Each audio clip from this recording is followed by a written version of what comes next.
hopefully you were following along either on the YouTube channel or on Facebook. Exciting weekend. Went up to Chesterfield and managed to run the new X-Ray 22 car for the first time, which was exciting in itself. Always nice to put a new car down, see how it fares. Obviously, during the little debrief here, if you want to ask any questions, feel free to do so. I've got the channel up in front of me with the comments box, so feel free to engage as I go along. So what I wanted to talk about is how I went about the weekend. I certainly don't think I know it all by any means, as you'll appreciate, but I think I was lucky enough to TQ the meeting, which is a first for me of a meeting of any sort of stature. Andy Smith was there, obviously a regular A finalist at national level. Aaron Morley was there as well. Jody Sherritt was there. So there's a fair few drivers that were there. Obviously, the likes of Ollie Payne, Dave Spashett, and those guys were obviously not attending. I think they were doing a test and tune weekend down at Eastbourne. So that allowed a few of us to experience the limelight. It was really good all weekend.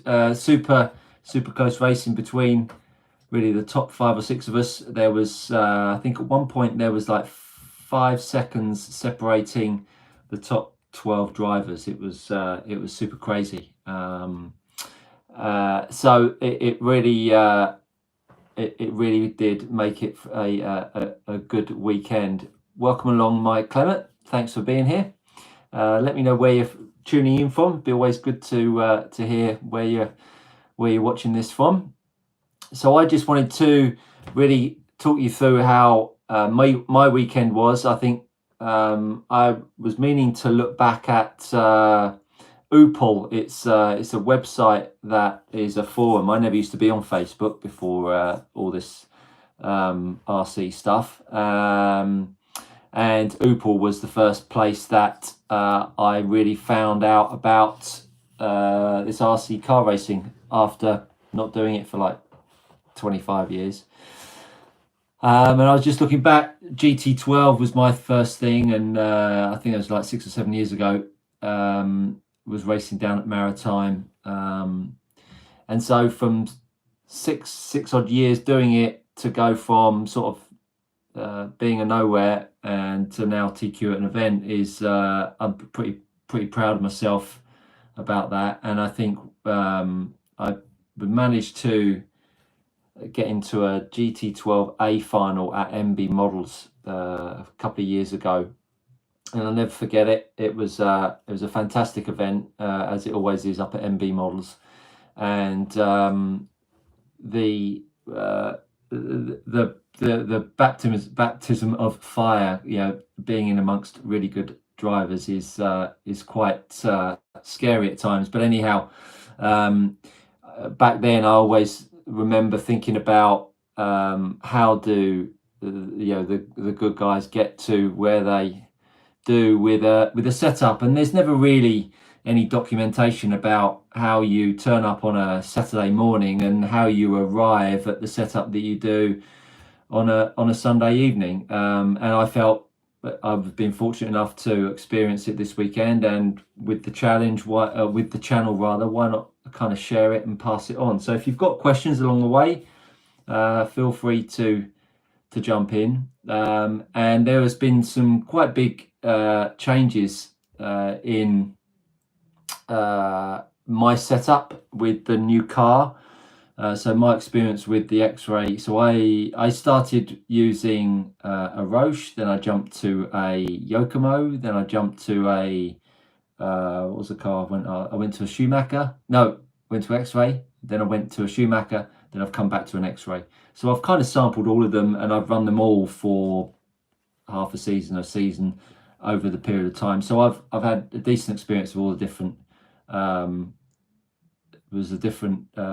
chassis, and so I've also built a lot of them on the channel, as you would have seen. So I feel like I've got quite a decent overview of all the different chassis and all of the different cars. I've had an Automatics car as well, built that and ran that. Yeah, Mike, there were Automatics. The guys behind me were running Automatics cars. And so as the cars have gone from being diff cars to spool cars, they've been obviously way more aggressive and way more steering. And from the setups of the diff cars to the spool cars, again, everybody talks about there's more load going on the front of the car, there's more drive, they're initially more pushy because of the spool. But actually, anyone talking about documentation of how to overcome this isn't out there, unless you go and talk to someone that probably doesn't really want to share their experiences of how they get around the spool. But I feel like certainly this last weekend, myself and Geraint Williams, who also runs the X-Ray, we definitely worked through some stuff that has definitely made the car more drivable on low grip. And I'd like to share that with you. I think that will be useful for you. Again, I'm not saying so Tony Wade, who is Sex, Drugs and Hardcore, easy on the throttle. I totally disagree, Tony. It's not about being easy on the throttle. It's about making the car be able to accept what you're trying to put into the car to some level. So spools aren't difficult to drive.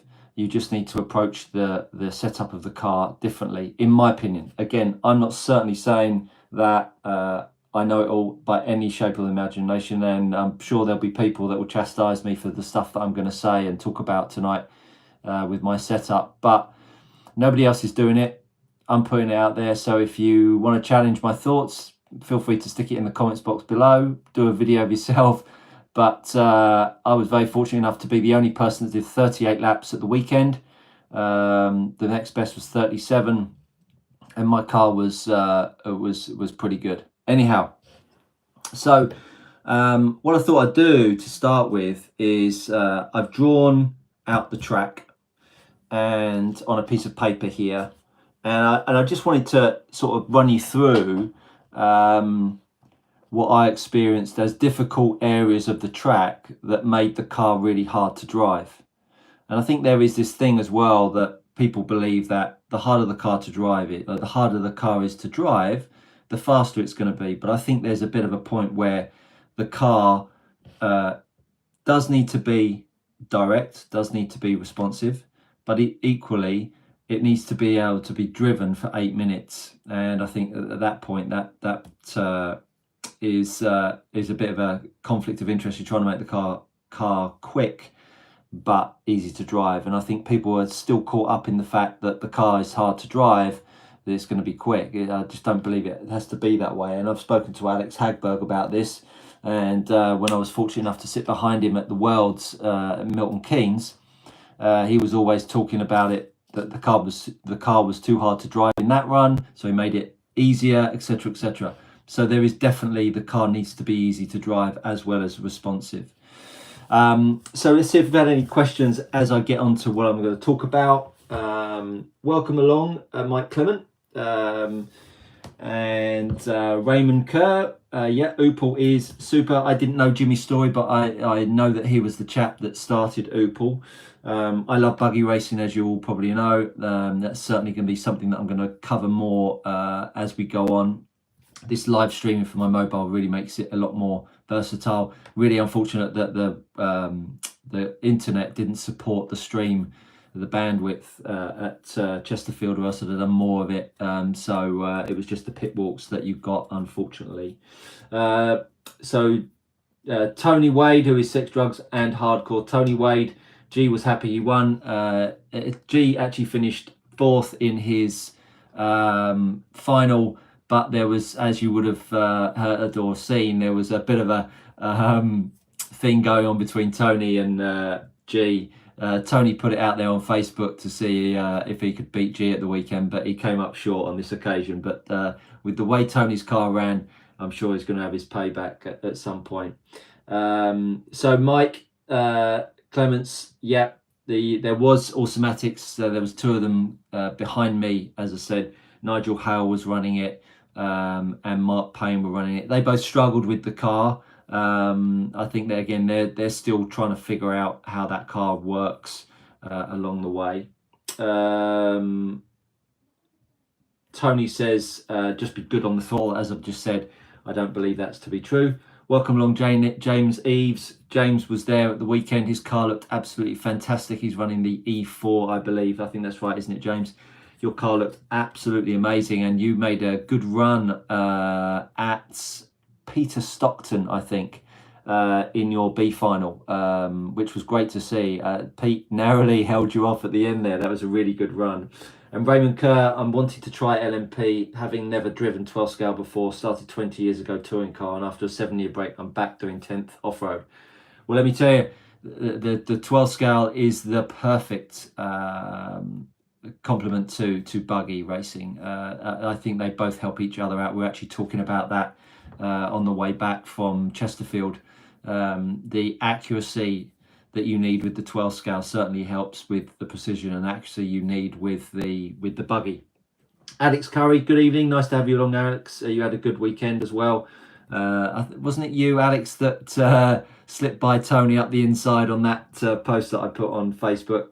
Mike Clements, it's a tricky car. From my experience, I can understand how they might struggle with it on that type of a track. Well, I've run the automatics. I'm not overly sure that the tightness of the track has a particular issue with it. I think it's just a different beast, isn't it? We all know that these 12 scale cars have been around for years, and how tight they are for setup.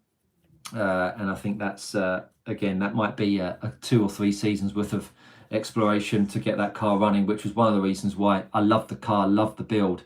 I think there was there's too much there to be learned for me. I'll let someone else do that, and then maybe jump on the back of that at some point in the future. Yeah, there was a gap, Alex, and you duly took it. So let's crack on with the track. So I've drawn out the track here, and I'll just pull this down in front of you here, and hopefully you can all see this okay. And so obviously we've got the track going in this direction, and I'm just going to talk through, when I put the car down with my initial setup on, I'm just going to talk through the areas that caused me the most difficulty. This switchback here, or this chicane here, at this point here, and at this point here, where the front of the car was loading in both of these 2 points, and let's maybe number them. So in point 1 and point 2. In point 1, I was getting some really strong rear wheel lift, inside rear wheel lift on this corner, and it would just didn't want to turn in this corner here. So it tried to hook here, and then it tried to push here. So this whole area here was a really big issue for me. Didn't have any problem really through here. Through the chicane it was okay, and then I had a bit of push here. Didn't really want to hook in, and the same through this pot here. So let's go 1, 2, 3, 4, 5. So there were 5 points on the track when I initially put the car down that caused me some real issues.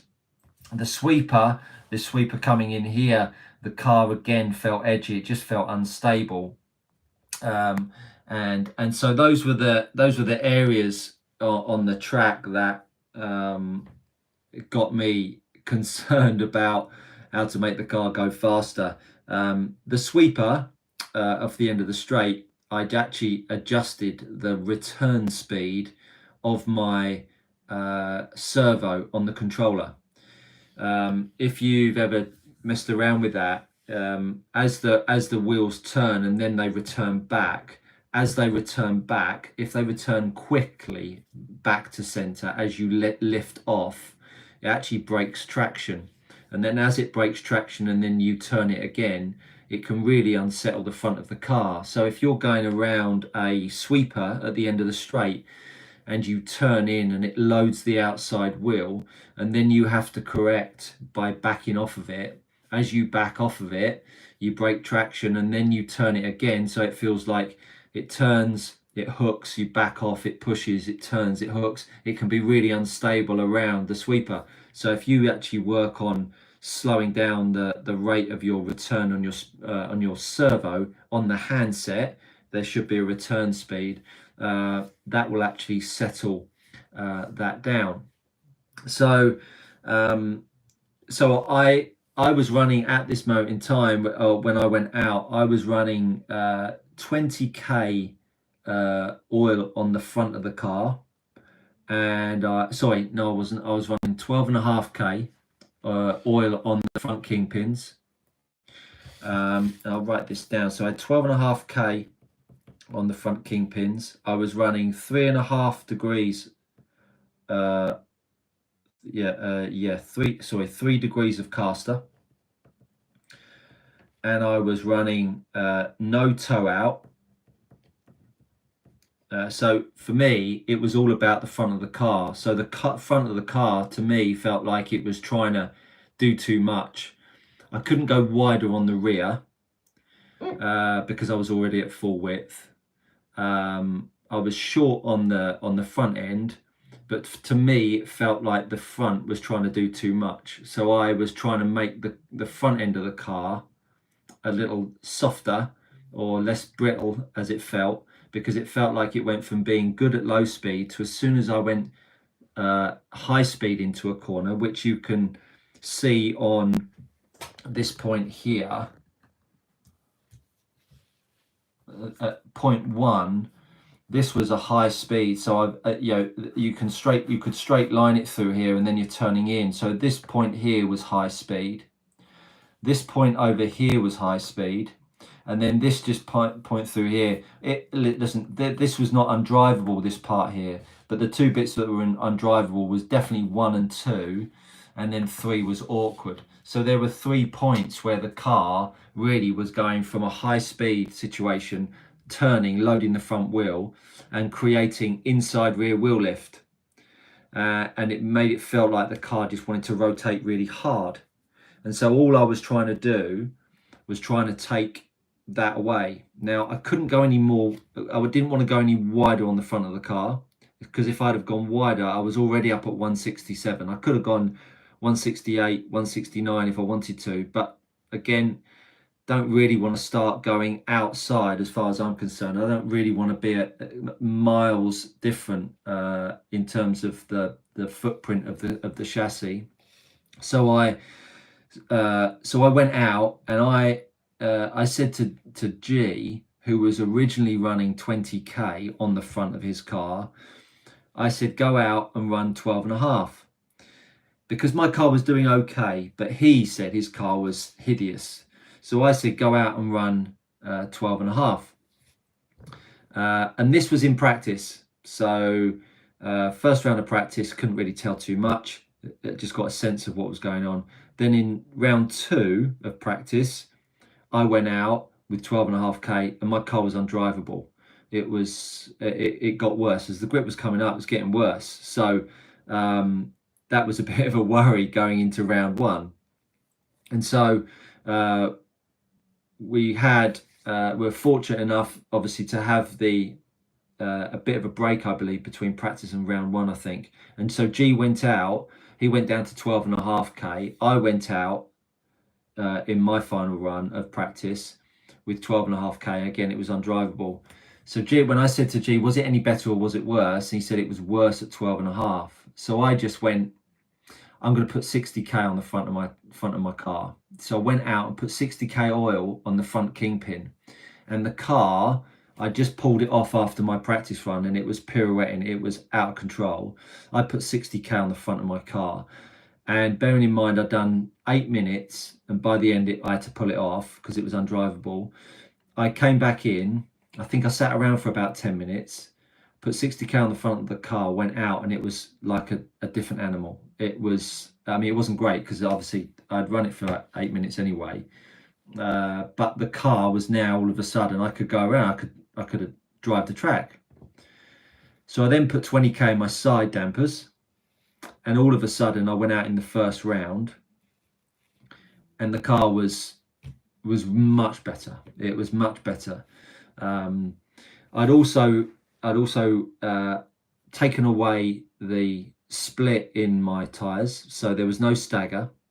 And my thinking behind this is that because the car has got so much drive going around a corner, the inside wheel on lowish grip has got so much drive that it's going onto the front of the car. And as the car's slowing down, it's loading and loading and loading, and the inside left wheel on a left-hand bend is gradually lifting up. And so I wanted to slow the rate of compression on the front of the car so I could keep the rear wheel down long enough so that the car could get around the bend. So the 60k solved that. Now I would have gone a bit higher, because I think we could even go to 80k, 100k on the front kingpin, and I reckon we could even go 50k on the side dampers, which is so different to anything that has been out there other than a Schumacher car. Now I ran my Schumacher car and my X-Ray on 20k on the front at MB models with super high grip, but of course when the grip's higher, the inside wheel, if it lifts, you won't get the same effect as if the inside wheel lifts on low grip, because of course as soon as the inside wheel lifts and the grip is slightly low, you'll suddenly try and get that car will suddenly try and hook on you. So the inside wheel is the problem when the car feels unstable. So I took away the stagger, I increased to 60k front oil, went 20k on the sides. I took away all my droop in the center, so I went down to 0.4 droop in the middle, again hopefully trying to take it off the front of the car. And again, all of these things, you see, when people talk about droop and people talk about damper fluids, historically on low grip you put lighter damper fluid, damper on the kingpins on the front of the car in low grip. Well, that's not working, and I don't think it's working because of the whole spool thing. And again, nobody's talking about it, but I'm pretty sure everybody's doing it. I'm just going to take a swig of tea. Have we got any questions so far? Just while I do that.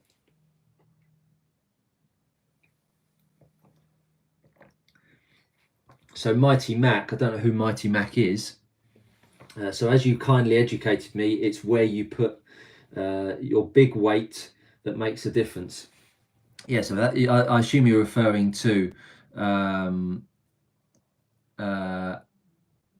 is Mighty Mac Jody Sherritt? I was happy watching it around 1 and 2. Let's just say smile went. Oh, so yeah, so it's Jody. Hey, Jody. Yeah, so Mighty Mac is Jody. So Jody Sherritt, good friend of mine. He did super well. His car was on fire. I'll tell a funny story about Jody in a moment. And so yeah, so what Jody's talking about is where the bias of the grip is. So if the bias of the grip is on the rear of the car, it feels like the car is going to push, and if the car feels like it's going to hook, the bias of the grip is on the front of the car. And so you're always trying to balance up the two and get that working as well as you can. So in round 3, I stand up on the rostrum and Jody is marshalling at 0.1, shouts up to me and says, "No pressure then, Stu, no pressure." Which I thought was a touch harsh, Jody, I've got to tell you. But of course, having big strong shoulders, I went out and TQ'd that run. So I really appreciated the encouragement to inspire me to have 38 laps. So getting back to the droop, less droop. In the way my mind works, it is stopping the center of the car lifting up, and it's therefore keeping the overall car flatter. You look at the you look at the Schumacher car, the droop is right on the rear of the car, whereas the droop on the X-ray is in the middle of the car. So who knows what those effects have. Alternatively, in terms of Schumacher to an X-ray.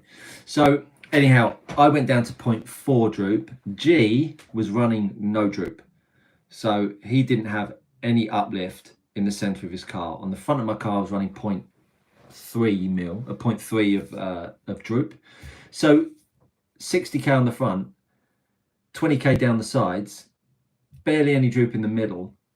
This is and no stagger on the tires. This is distinctly different setups compared to what we're used to. I also then went out in round 4, or was it round 2. So round 1 I went out with the thicker oil, much better. Round 2 I went out and went from no toe to half a degree of toe out. The car became undrivable, which makes me feel like if I went even thicker with the oil, I would have been able to accommodate more toe out, because the more toe out is creating more, effectively more Ackerman in the turning, is creating more turn initially and more pulling, so therefore it's loading the tire more, the front tire more. So if it's loading the front tire more, it must mean there's more bite, of course, and therefore there's more inside rear wheel lift. Well, I want turn, but not at the sacrifice for stability. So the toe out from half a degree, from nothing to half a degree, the car went from being great in round 1 to feeling like horrible in round 2. I also went from 3 degrees of caster down to 1.5 degrees of caster, and that again was in round 1, and again that was much better. So in round 1, 60k on the front, 20k on the sides, 0.4 droop, 1.5 degrees of caster, and no split between rear tires and front tires. So again, a dramatically different setup. I then went out in round 2 and I put, because my car was so good in round 1, in round 2 I put, as I say, 0.5 mil back on of toe, and I actually put in the spacer that took my caster up from 1.5 to 2. Again, undrivable. So yeah, no, I beg your pardon, I didn't do that. I did that in round 4. So I just did the toe out in round 2. Car was undrivable. Went back round 3, drove it. That was when I did 38 laps. In round 4, because I didn't think I could do any better, in round 4 I then went to put 0.25, so I put 0.5 of a shim back into the X-ray caster, and which would then make it about 2.25 degrees of caster. So 0.75 degrees of a caster, the car become undrivable. So the changes of the car are really quite extreme compared to where we've historically run them, with the oils and the caster. And I thought that this was a Schumacher thing, because when I went up to MB models, I was running 1.5 degrees of caster on my E4. I think I was up at like 50k oil on the front of the car, and I was running 100k oil down the middle of the car.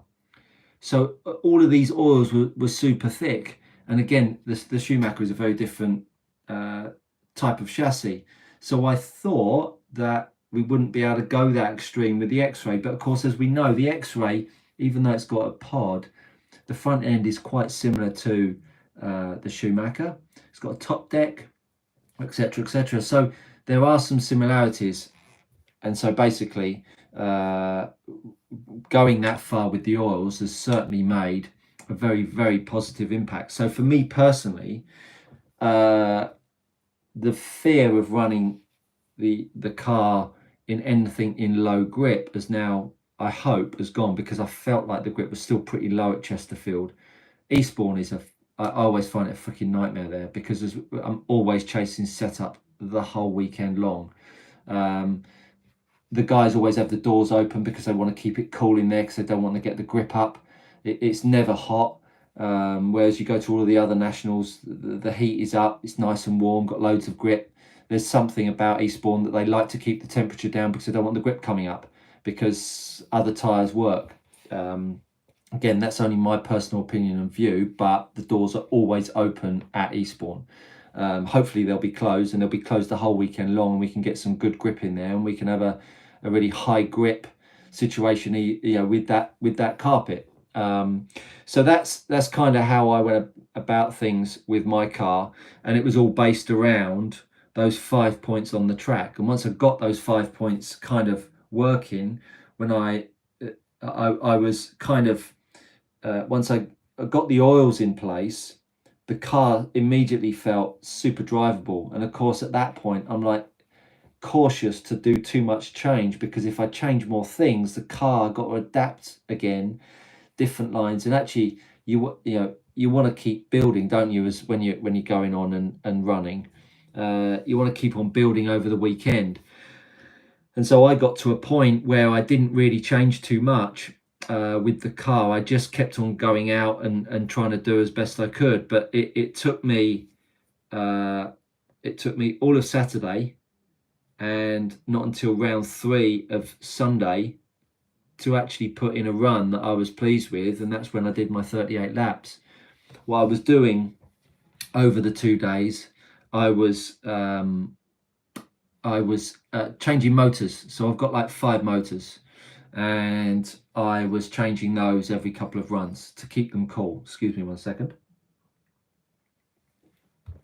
To keep them cool, because I find if you run a Trinity motor for all of the time, by the end of the weekend or the end of the day, the internals are so warm and they've been so used that the performance of the motor undoubtedly drops off. And I think Aaron Morley and Andy Smith kept on saying, gosh, your early pace in the run was really, really good. My car was super quick for like 5 minutes, and then they could claw me back. I wasn't particularly happy with how my car was ending each run. It started to feel a bit loose. That could be me, could be the grip level, whatever. But the start, having a cool motor to go in, undoubtedly for me, feels like that's the way to go if you're fortunate enough to be able to throw a bit of cash at it and run different motors. Again, I don't mean to come across in anything other than a total addict, and I don't have kids, I don't smoke, I don't drink. It's just kind of my passion, and I love competing, and I want to do as best as I can. And I think you all know that my ambition is to win a national championship, and I want to be as good as I can be, and that's what this whole pursuit is about. And if I can share what's making me get better, I'll do so. That's not going to come in a way to a lot of people that they like that, because there are a lot of people guarding secrets and all that kind of stuff. That is not my bag, because for me, Jody, good friend of Jody, there would be nothing better that if we both had, coming over the last 5 laps of a race, and we're going toe to toe, and we are both trying our hardest, that without any sort of, I don't know, just anything underhand going on. You just don't want that. I want to go toe to toe. I want to be as, transparent with everything that I do as much as I can, because if it makes you go a bit faster and you can enjoy the hobby a bit more, for me, that's what it's all about. So hopefully that has given you a bit of an insight into how I move my car around and how I got it to perform. I've got it here with me. It hasn't actually come out of the box since the weekend. I was running a AMR, and it wasn't a Pro Light, unfortunately. I couldn't get hold of a Pro Light, but oops, they were like, oh goodness, they were like rocking all shit. So I just had to go with a lightweight, but probably saved me in the end, because I would have only smashed it up. Get through body shells like we're going out of fashion. So this is it. Let me talk you through it. Interestingly, when I went out on the in the final, I absolutely didn't dry my tyres off appropriately. My car felt absolutely tweaked. I thought, well, this is not going to end well. I'm going to have to pull over, or it's going to pirouette up its backside. Fortunately, it didn't. But I did have to back the field up over the first 3 or 4 laps, because the car was not good at all. But fortunately, the tyres came in. It wasn't tweaked, but it was sluggish. But anyhow, lesson learnt and all that. So this is the car. I put this was one of my newest motors in, and I definitely felt, ironically, that was the worst one out of all of the motors that I ran. It didn't feel like it had too much, but again, difficult to truly say because the car was a pig. When I mean a pig, it was just a pig, and it turns to the tires. So, I mean, there's nothing really much to see. I mean, you know what the X-ray is all about, but I just wanted to take that off and just give you a bit of a show of what the car is and what I'm running. I really like the Tekin. I think it's something different. I run hobby wing and everything else. In my buggies, but I just like the Tekin. I think it's just something a little bit different. They've got the the Wi-Fi module that you can get on all of the cars now. It's a little bit different. Obviously, I ran contact tires. An interesting story with that. I started off the weekend with A-foams. I tried to give them a go. A lot of interestingly, I was speaking to Mark Payne and Nigel Howe. They were with I think they were with Hagbergs. They just couldn't, which were A-foam. They just couldn't get those lighting up and working at all. So by the end, I'm pretty sure everyone was running T-foam, and obviously S35, the JFT equivalent. Yeah, Tony runs a Tekin as well.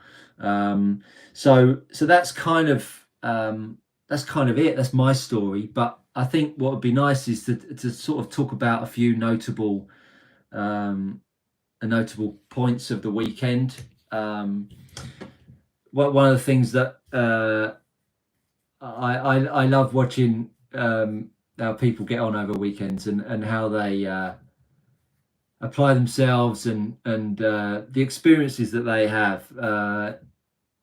I keep myself to myself at race meetings. Really, I'm not the most sociable of guys. Really, instinctively, I'm an introvert, not an extrovert. Even though it may come across that I'm an extrovert, I am actually instinctively an introvert, and so general chit chat is not my bag. So I do a lot of watching, and one of the guys that I've really grown to love is Tony Wade, who's sex, drugs, and rock and roll, or sex, drugs, and hardcore. Tony's sort of flit around with a good few kits now. I think he was Roche, and then he went to a Schumacher, then he went back to another Roche, then he went I think to a Schumacher again. Anyhow, he's back with a GT12 LMP. So Dave Spashett, the mighty Dave Spashett, has adapted their GT12 car.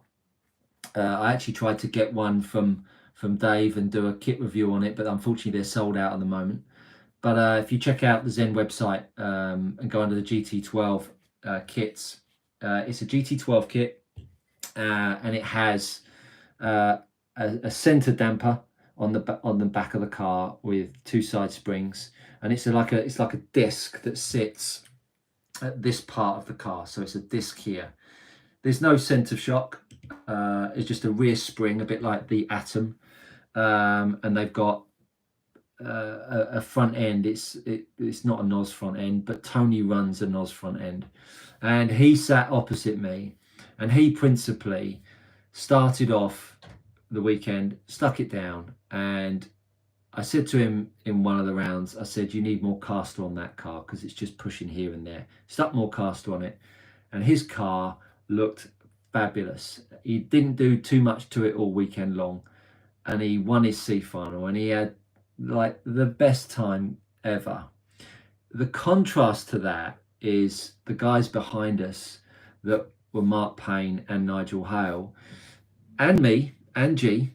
We were scratching our heads all weekend long, working hard to get better, get the car going faster. Whereas I think if someone bought or took Tony's car, who had it was just a slightly better level up, I think they could have stuck it in an A final easily. And you could tell that as Tony was going on, he was just getting better and better and better. And ultimately, you think about what we're all doing this for is to feel that nervous leg syndrome, shaking like a shitting dog with 2 minutes to go, knowing you're leading your final or having a good qualifying run. That's what it's all about. As much more so than sitting down at the table trying to figure out the puzzle to get your car going around. And so I just thought it was, and that's why I put it up on the Facebook page. If you're not following us, the Facebook page is the On Road Podcast. It was just so good to see someone just sort of sit opposite and just keep on coming back, sticking new tyres on it, going out and just getting faster. And there was this battle that was going on between G and Tony to see who could finish as high up as possible. And G edged it out. G finished 13th or 14th, which was mid-pack B final, which is his best Chesterfield experience. And it was funny because we turned up and of course you have these places that you have the heebie-jeebies about. Eastbourne is my thing. I mean, I just don't do very well at Eastbourne. I haven't done, but I will be doing better, let me tell you, next weekend. Fingers crossed, of course. And G had always had that kind of feeling about it. And I'd always had that feeling about it until they got new carpet. And I love Chesterfield. It's like my favourite place to race. And MB Models is great. But I do really enjoy Chesterfield. And but G left on the back of all of the stuff that we did. He left really enjoying racing his car, and it was only came about from G and I working as a team. If he didn't come back in, if he hadn't have gone from 20k down to 12.5k on his front and saying that was worse, I wouldn't have gone, well, 20k still wasn't good enough. My car still didn't feel good enough. So I'm going to get 60k and I'm going to whack it on the front and I'm going to go out with it and just to hell with it. I would never have got that place. I would then never have TQ'd the meeting, and it would be a totally different story walking away. That's a big thing to sort of have to find. And of course that ripple effect of the 60k changed the way I started thinking about the car. And it's like, oh my God, you've got to throw out all of the old stuff. I think that the old philosophies, there is obviously still a lot that are playing in here, but I think thinking outside the box with these spools and these new cars, I think it's never been more relevant. So a big thanks to G for that, because that really was a pivotal point in the weekend. And on the back of that, he went out with 60k on the front. I think Nigel Hale stuck 60k on the front of his automatics. He went better. And I think understanding that the front of the car just needs more damping because there is so much more drive. Cars are going into a corner quicker. They've got more push forwards, and that spring is getting more load on it. That's kind of my takeaway from the meeting, along with not running a split between the tyres. That the car actually starts to say a little bit more level. So G had a great meeting as well. And that's, again, when you're sitting around with your pals and people are doing well, you can't but feel warm inside, because when you walk off, and as Tony just said, the adrenaline that you get when you're doing well is like nothing else, is it? I mean, it's just crazy, really, what this hobby. I've got a video of his legs just shaking. I mean, like flat out shaking. It's really crazy stuff. Simon Mayo, he says Tony's such a cool guy. Yes, he is. He's a lovely man. He's a lovely man. Goat's Garage, Southern Cal in the house. 10 Lozzie Buggy, fantastic. I assume it's Southern California that you are referring to, Goat's Garage, as long as you're still with us. Alex Curry, that's the best part of racing, having the rush when you're doing best at the run. Absolutely, Alex.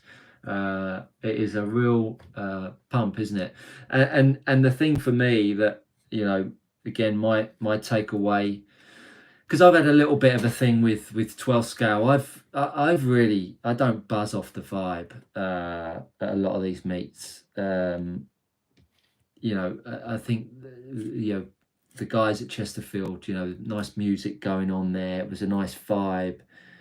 It was so relaxed, and it was a good meeting. There was no scrutineering and all that bollocks. You know, I get it. You know, but it was just such a nice vibe, and I really enjoyed getting back to 12 scale racing after that, you know, bit of a hiatus and the on-road podcast. And I still miss the 3 finals. There was only 1 final at the weekend. I think 3 finals is such a nice thing to do at the end of the weekend. It's like the roll of the dice, that, you know, hoping for the first bend that isn't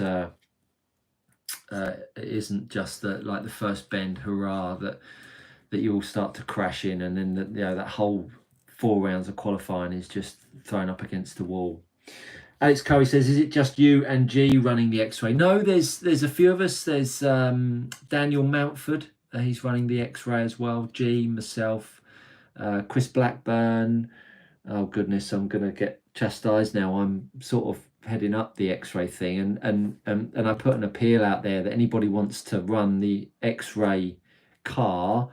I don't want to sound like I'm grandioso in any way, shape, or form, but I suppose I'm one of the fastest guys in the UK running the X-Ray, and I spoke to Greg Hill. I said, look, I'd love to sort of push the team forwards, and you know, he's cool with it. So I that's why I put a post out saying anyone wants to join the X-Ray team, the 12th team, just get in touch with me, theonroadpodcast@gmail.com. Send me a send me an email, and we can get you hooked up to the group and get you running the chassis.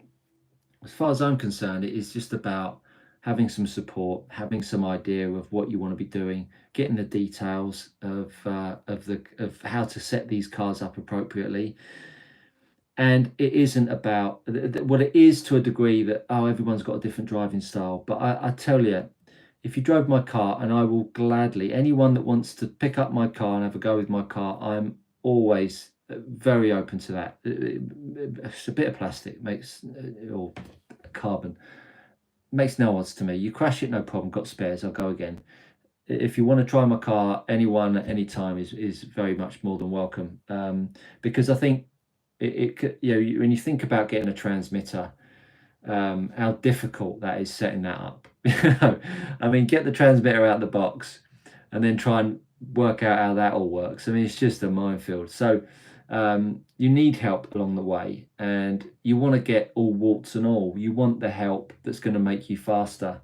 And I feel like I've been through the mill. I've had to go do some due diligence in getting to where I am, and I'm not saying I'm there yet, but I will be. I'm gonna do well in this. I'm a stubborn little git, and I will keep chasing and pushing, because that's just my thing. So the X-Ray situation is, if you want to be part of a team, and we are a team, we share all setups, we discuss whatever people want to discuss, and hopefully, and I'm always there whenever I'm there at the track. I'm very happy to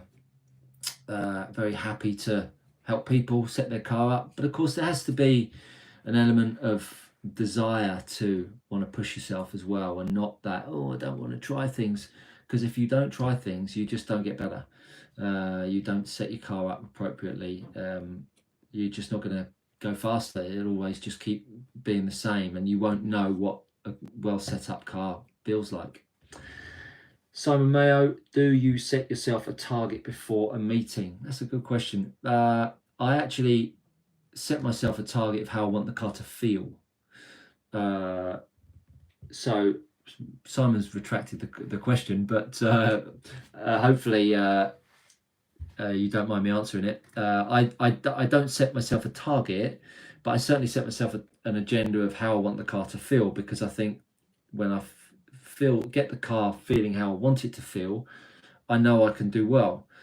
But if the car doesn't feel in the right spot, it's pointless, because I can have all of the goals that I want, but I won't be able to achieve it because the car won't do what I want it to do.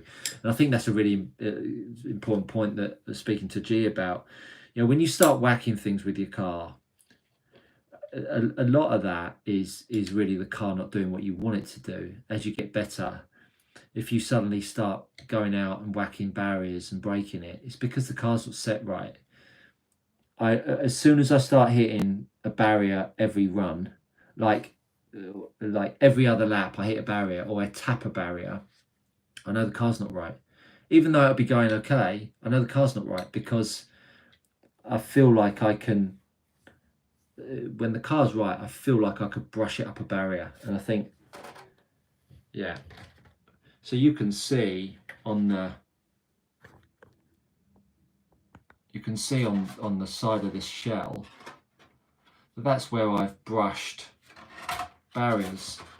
And it's, you know, I'm not doing it intentionally, but I'm actually brushing the barrier because I'm trying to get it that close to it. And so the better the car is set up, the more chance I can feel like it's actually doing exactly what I want. So car setup is definitely high on the agenda of when I go to a track and a race meeting. And I think, you know, I'm going to go there. I'm going to go heavy on oils. I'm going to go heavy on the oils on the front. I'm going to keep the springs light, take out the toe, take out caster. I'm just going to try and make it docile, just try and keep the rear wheels flat on the floor, see if I can get it to turn. No worries, Simon, that's cool. And try and build, because if I go out there and the car is wretched, it feels like I'm already on the back foot. So I need to go there with a car that feels a bit pushy, feels like I can turn it up a notch and I can start to drive the track. And that's really important when I go to a race meeting, that it feels that way. So really, I need to make a special mention to Kev Creaser and Andy Smith. Their attention to detail at Chesterfield is superb, and hopefully you saw on the video just how good the track was, the layout of the track, all the infills that they do. They had a nice projector up on the side of the wall for the qualifying and the live racing. I'm just gutted that I couldn't get a better connection with the internet, but hopefully I can sort that next time. And obviously I'm going to try my best to cover the races at the next or at the first national at Eastbourne. You've got to appreciate, of course, that I'm trying to do as well as I want to do, and faffing around with internet and live feed sometimes gets a little bit too much. So I'll always do my best to bring you coverage.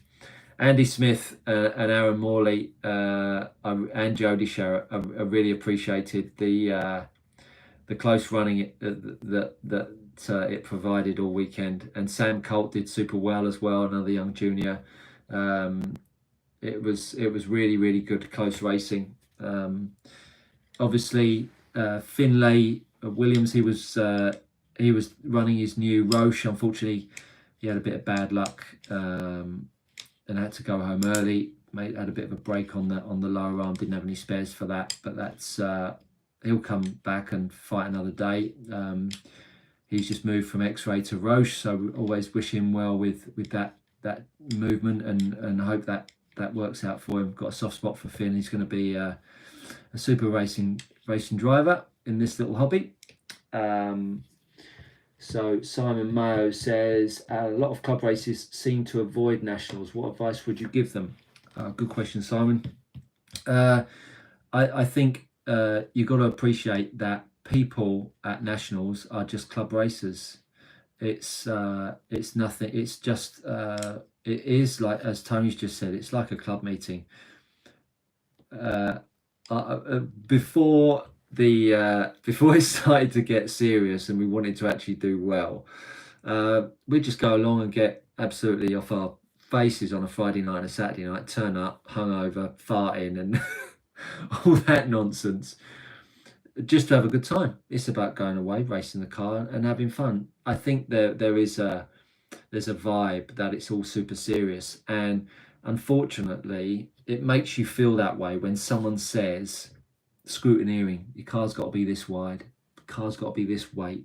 It puts people off a little bit, and I think that needs to be pushed aside and make people appreciate that it's really not that. It's not national. Forget that word.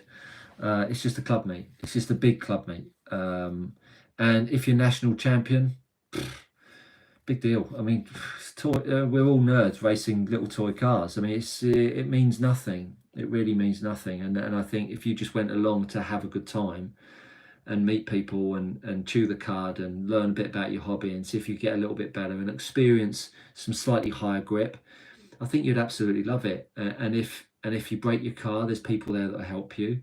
I'd always be there, spares, tires, whatever, because club meetings are fun for the fact that you know everyone. And of course you have to sort of break that first time of getting into a national where you're a bit of a new face and people don't know you, but people, you know, you get to know people quickly, don't you? I'm sure, Simon, you've done nationals, but I would, my biggest advice with nationals is go along and just treat it as a club race.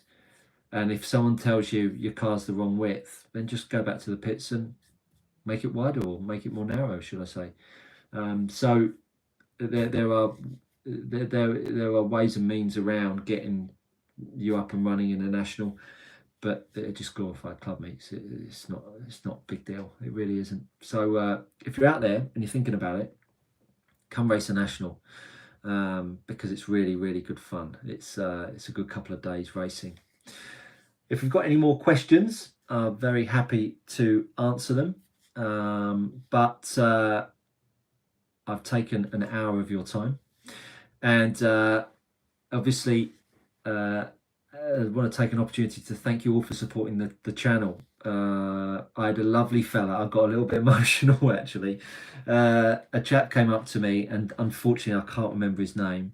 And at the end, after my final, he came up to me and said, "You Stuart Cartwright?" And I said, "Yeah." I shook his hand, and he said, "You've given me some of the best advice ever in this hobby, and I'm really enjoying it." And for me, that is what it's all about. Just one person that I've influenced to have a better time racing. That's what it's all about for me. It's not about my journey. I'm just documenting it to hope that it helps you. But I just love the hobby, want it to get bigger and better, and hopefully we can do that with the aid of this channel. We've got some revenue coming in already. We've got £4.50 revenue, so it might take us a little bit of time to build up some revenue to make that big race meeting happen, but it will happen, friends. I promise you, it is going to happen over the next couple of years. So stay tuned to the channel. If you've got any questions, drop them in the comments box below. It would be a huge favor if you could like the stream tonight. It would be really, really grateful. I'd be really, really grateful if you could do that. There's 18 of you on now. If you could all hit the like button, it really helps the algorithm and it really spreads the word. As I say, any questions, fire it in the box below. Make sure you subscribe if you're not already subscribed, and sending lots of love from me, and I look forward to seeing you all trackside soon.